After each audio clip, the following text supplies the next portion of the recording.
माने चूना वो बोलते हैं सबसे बेहतरीन वातनाशक औषधि है। मेथी का दाना तो है ही, चूना उससे थोड़ा 1 डिग्री ऊपर है। मेथी दाने से चूना सबसे अच्छी वातनाशक औषधि है। चूने के बारे में भागवत जी का बहुत रिसर्च है, बहुत रिसर्च है, और वो ये कहते हैं कि ये भगवान की दी हुई प्रचंड मात्रा में अद्भुत ऐसी चीज है जो आपके बात के सब रोगों को दूर करेगी। माने घुटने दुखते हैं, कमर दुखती है, कंधा दुखता है, चूना खाइए। फिर वो कहते हैं कि इतना ही नहीं, शरीर में कैल्शियम जो है ना, कैल्शियम ये एक घटक है, माइक्रो न्यूट्रिएंट इसको कह सकते हैं अंग्रेजी में, सूक्ष्म पोषक तत्व है। ये कैल्शियम के बारे में जो गंभीर बात है आज के विज्ञान के हिसाब से जो मैं कहना चाहता हूं, भागवत जी ने तो 3500 साल पहले कह दिया, आज का विज्ञान उसको प्रूव कर रहा है, कंफर्म कर रहा है, वो ये कि कैल्शियम की कमी अगर शरीर को है तो आपको 20 नहीं 50 बीमारियां आएंगी। कैल्शियम की कमी अगर है शरीर को तो 50 बीमारियां आएंगी। क्या क्या आ सकता है? हर तरह का दर्द आपको होगा, हर तरह का, मांसपेशियों का दर्द, हड्डियों का दर्द, सब तरह का। हड्डियों की जितनी विकृतियां हैं वो सब कैल्शियम की कमी से आएंगे। हड्डियों के जितने रोग हैं वो सब कैल्शियम की कमी से आएंगे। फिर वो कहते हैं कि रक्त के बहुत सारे रोग कैल्शियम की कमी से आते हैं, रक्त के रोग, खून की बीमारी। फिर वो कहते हैं कि बहुत सारे कफ के रोग कैल्शियम की कमी से आते हैं। तो कैल्शियम कम नहीं होने देना चाहिए। जो विज्ञान आज का कहता है, आधुनिक विज्ञान ये कहता है कि कैल्शियम वो माइक्रो न्यूट्रिएंट है, वो सूक्ष्म पोषक तत्व है जिसके शरीर में रहने पर ही दूसरे सूक्ष्म पोषक तत्व उपयोगी होते हैं। ये 12-15 साल का रिसर्च है, एक वाक्य में मैंने खत्म कर दिया। कैल्शियम की उपस्थिति में ही बाकी सभी सूक्ष्म पोषक तत्व उपयोगी होते हैं।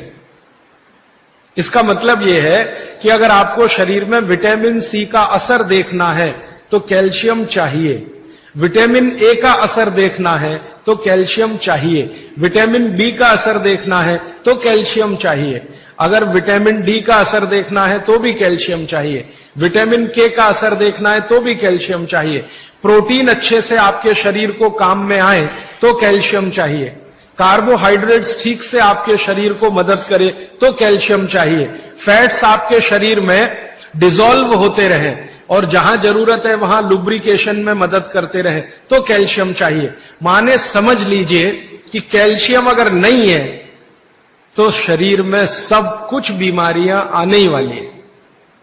इसलिए कैल्शियम की उपलब्धता शरीर को होनी ही चाहिए।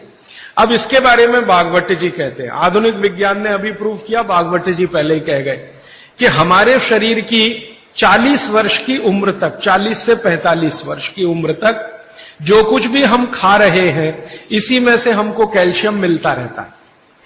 सबसे ज्यादा कैल्शियम आप जानते हैं दूध में है, दूध, फिर दूध के बाद दही, दही के बाद मट्ठा, मट्ठे के बाद मक्खन, मक्खन के बाद घी, इन सब में भरपूर कैल्शियम है। फिर आपने खाया संतरा, मौसम्मी, नारंगी, अंगूर, द्राक्ष, जो भी खट्टे फल, आम वगैरह वगैरह, सब में कैल्शियम भरपूर मात्रा में है। फिर सबसे ज्यादा कैल्शियम फलों में माना जाता केले में है। केला भरपूर खाना चाहिए क्योंकि कैल्शियम का सबसे बड़ा भंडार है और आसानी से हजम होता है। तो ऐसे जो फल हैं इनका जो कैल्शियम है ये 40-45 साल तक हमें आसानी से मिलता रहता है, क्योंकि शरीर की जो बायोकेमिस्ट्री है 40-45 साल तक एकदम दुरुस्त और तंदुरुस्त रहती है। जठर अग्नि भी तीव्र रहती है, बाकी सब फंक्शन ठीक है। लेकिन जैसे ही 45 की उम्र खत्म होती है, माताओं को ये बात विशेष रूप से कह रहा हूं, बहनों को, माताओं को, जैसे ही आपकी 45 की उम्र पूरी होती है और आपका मेंसेस साइकिल बंद होता है, मासिक धर्म आपका बंद होता है, उसी समय आपको कैल्शियम हजम होना कम होना शुरू होता है। आप कितना भी ये सब चीजें खाएं, केला भी खाएं, ये भी खाएं, लेकिन कैल्शियम उतना पूर्ति नहीं करता, क्योंकि कैल्शियम को शरीर में डाइजेस्ट कराने वाला जो हार्मोन है वो तभी तक आपको है जब तक आपकी मासिक चक्र की शुरुआत है।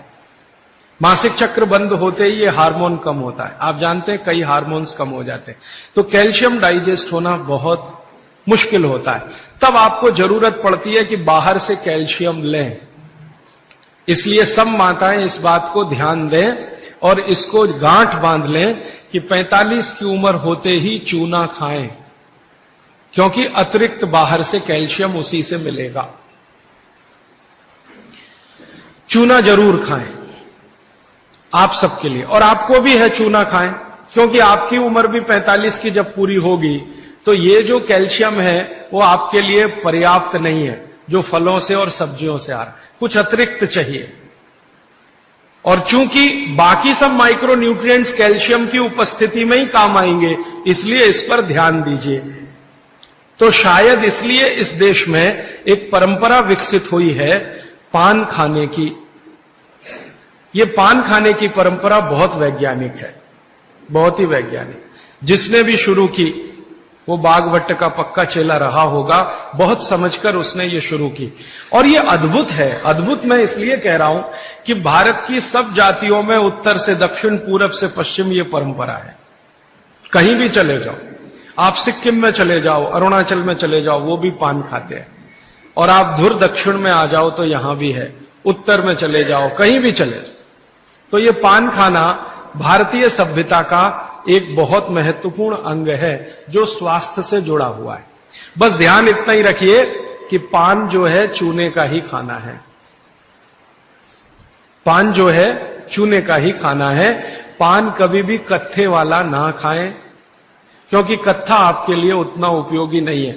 कत्था स्वाद के लिए आप उपयोग करते हैं, चूना औषधि के लिए उपयोग करते हैं। ये बात मैं एक बार पहले भी कह चुका हूं, आज फिर से इसलिए कह रहा हूं कि कुछ नए चेहरे मैं देख रहा हूं। तो आपके रसोई में मेथी दाना हो गया, चूना हो गया, पान हो गया, फिर पान के बाद आपको जीरा, हींग वगैरह वगैरह, अजवाइन, ये सब हो गई। ऐसी कुल 108 औषधियां हैं।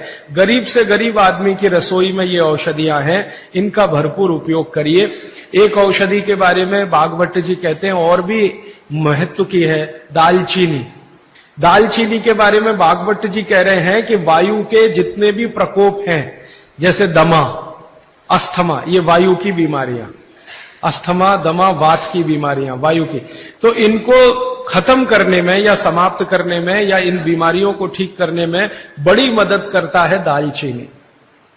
और दालचीनी के बारे में बागभट्ट जी कहते हैं कि ये दमा, अस्थमा, इनको तो खत्म करेगा ही, वात के सब रोगों को खत्म करेगा, कफ के रोगों को भी खत्म करता है। कफ के रोग आप समझते हैं, खांसी है, सर्दी है, जुकाम है, मोटापा है, वजन बढ़ना, ये सब कफ के रोग हैं। तो इनमें भी दमा जैसी बीमारियों जितना असर है दमा पे, उतना ही इस पर भी है, कफ की। तो दालचीनी का भी उपयोग आप कर सकते हैं आपकी बीमारी के हिसाब से। दालचीनी आप सब जानते हैं, आसानी से आपको पहचान में भी आती है।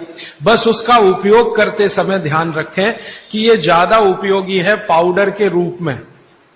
कई बार मैंने देखा है भोजन बनाते समय हम दालचीनी का पत्ता डाल देते हैं या उसकी वो जो छाल जैसी है वो डाल, वो उतना उपयोग नहीं आता जितना पाउडर करके वो उपयोग में आता है। और दालचीनी के बारे में बागभट्ट जी कहते हैं कि इसको अगर उपयोग कर रहे हैं तो आप गुड़ के साथ इसको खूब घिसिए, रगड़िए, ऐसे ऐसे ऐसे ऐसे खूब अच्छे से गुड़ मिले, फिर खाइए, फिर पीछे से थोड़ा गर्म पानी पीजिए, अद्भुत परिणाम। और अगर आप शहद ले सकते हैं तो शहद के साथ तो इसका मर्दन एक शब्द उन्होंने इस्तेमाल किया, मर्दन माने घिसना, रगड़ना। तो वो कहते हैं कि खूब रगड़ करके, मर्दन करके शहद में ऐसे ऐसे ऐसे ऐसे 5-7 मिनट, फिर चाटिए और थोड़ा हल्का गुनगुना पानी पीजिए, तो आपके शरीर के कम से कम तो 50 रोग ये अकेला दालचीनी खत्म कर देगा, कम से कम 50। कफ के रोग और वात के रोग। तो ऐसी बहुत सारी चीजें